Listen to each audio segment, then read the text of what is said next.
Right, so I thought I'd actually do a video this time instead of a live stream. Get back into doing some shorter content rather than 2 to 3 hour streams.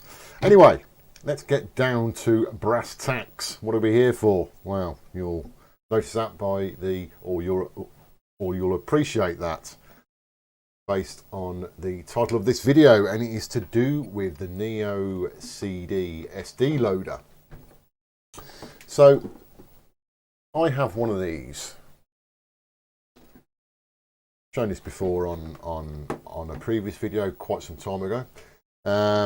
Back in the day, I did have the original front loader, which is effectively the same with this top loader. It's the same CD drive mechanism, and of course you can get the quicker version in respect of CD speed access, which is the CDZ, and that's getting on for about twice as quick as the normal Neogeo CD.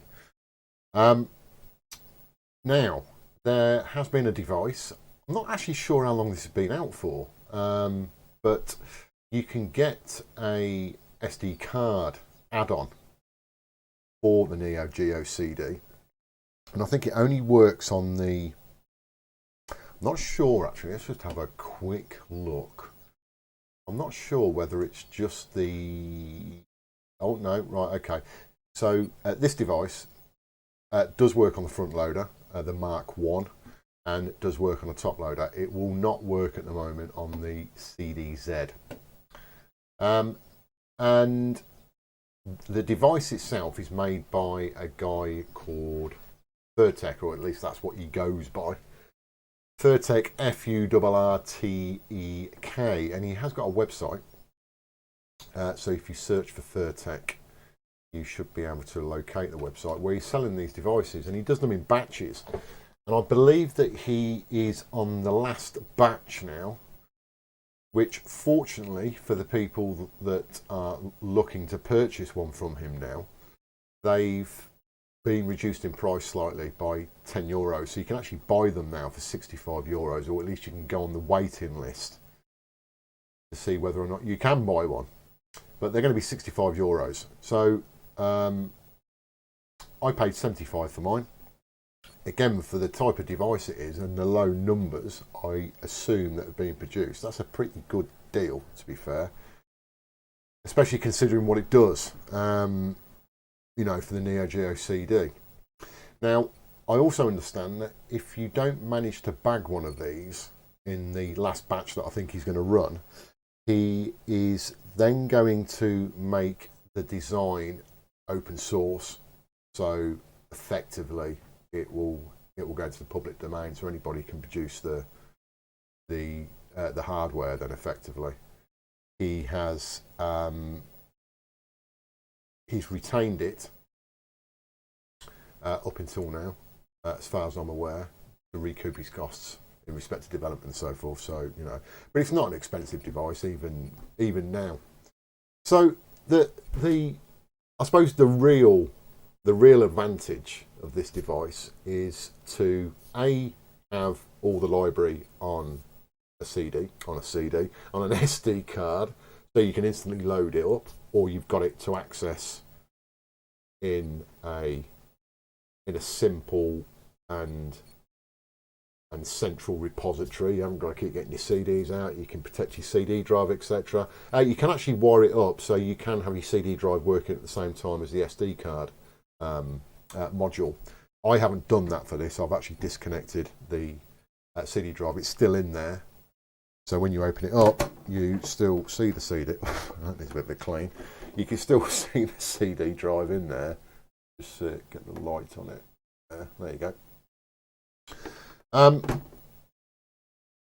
Yeah, so it's in part about the convenience, you know, without a shadow of a doubt, but I think for me personally it's about the loading time. Of course, the biggest downside was always about the loading, and if you have ever purchased or ever used one of these devices, you'll know what I'm going on about, and it can vary, but there's a massive difference with the SD loader installed. It it is considerably quicker, and it actually turns it into a unit that is more, I suppose, usable really.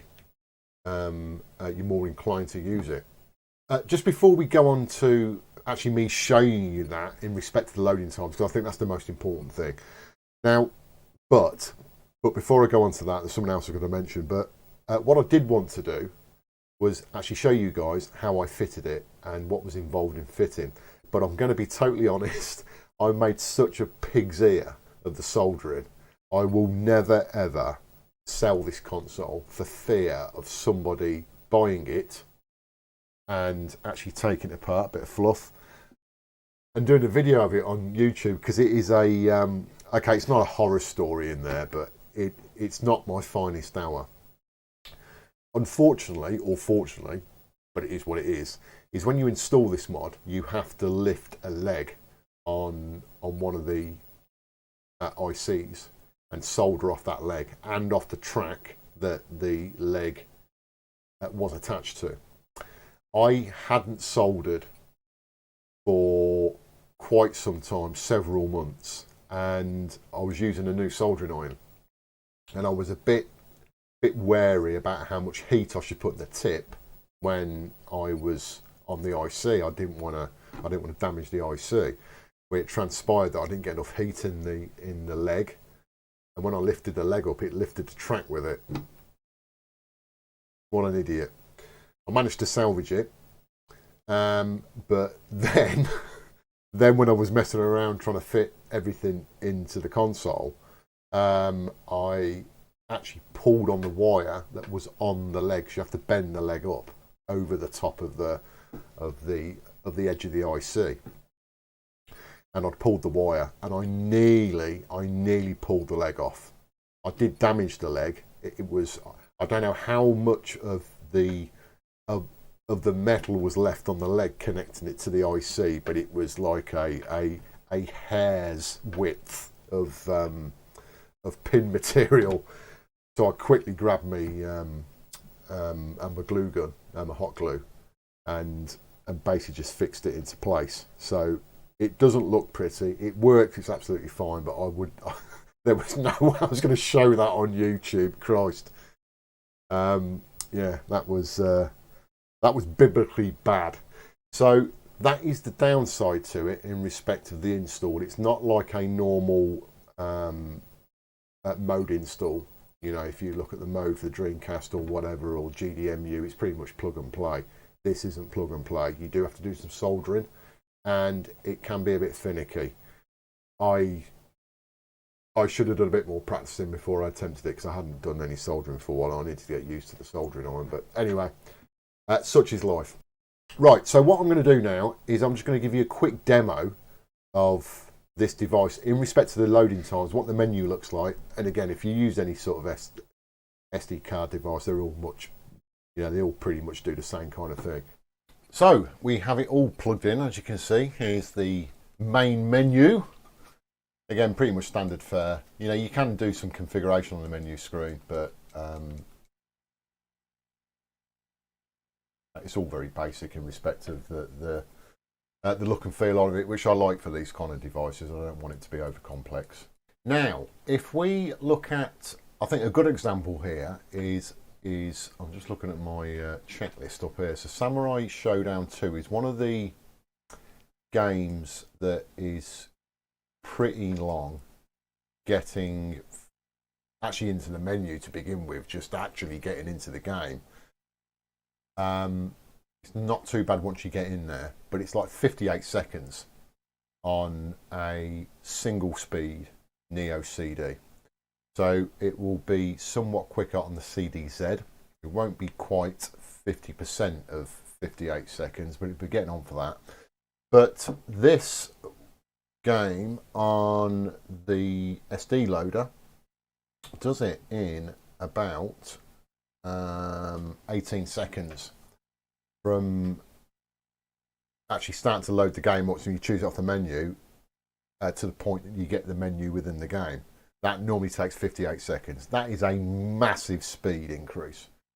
So I will just show you now. Now, unfortunately, what I can't do is show you against the CD drive because I have disconnected it, which is a shame because I could have done before and after, couldn't I? But if we look at Samurai Showdown 2, so let's just, I'm not going to bother timing because I've told you what timing is, but you can see it for yourself how quick it is, and you'll see you'll see how quick the loading screen goes. So here we go. Yeah, so 58. I mean, look at the pictures on that; they're going mad. Yeah, 58 seconds would be quite a drag, wouldn't it? Really.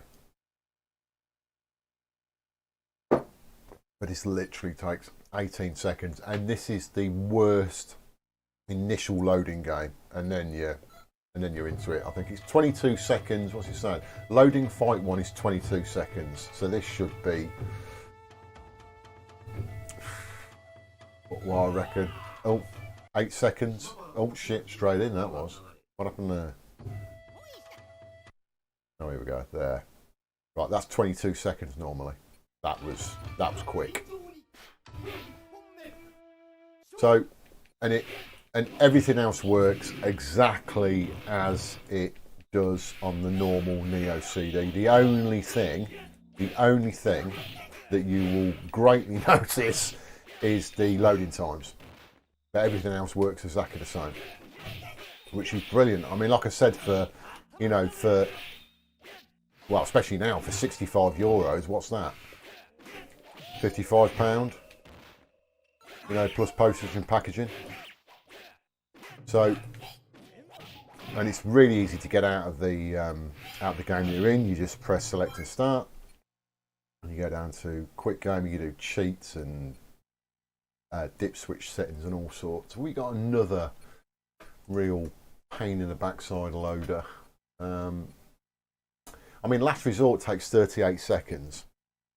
Not that that's bad. I think once you're in Last Resort, it actually loads the whole lot. So it's, but again, this should take what, 10 seconds ish.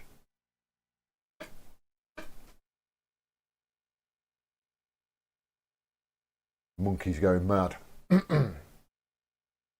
But in reality, I mean, this is no slower than loading off other SD devices. And then you're into it, and then you shouldn't get any loading screens. I don't think you do anyway on the CD version, or the original CD version, I should say. And then you're into it and playing. Let's just have one last one. NAM 75, 47 seconds. Let's go for a quick one. What's a real short one? See how quick that does it in. 24 seconds. Let's have a shorter one than that. 18 seconds. League bowling. Okay, let's. We ain't going to use that one much, are we? But no, league bowling is there. Let's have a look. That was 18 seconds. So what was? Okay. But so that is a very, very quick run through of the Neogeo CD SD loader. Get me words out. But I would definitely buy one. Great devices, especially for the money. I hope you enjoyed the video, guys, and I will speak to you again soon.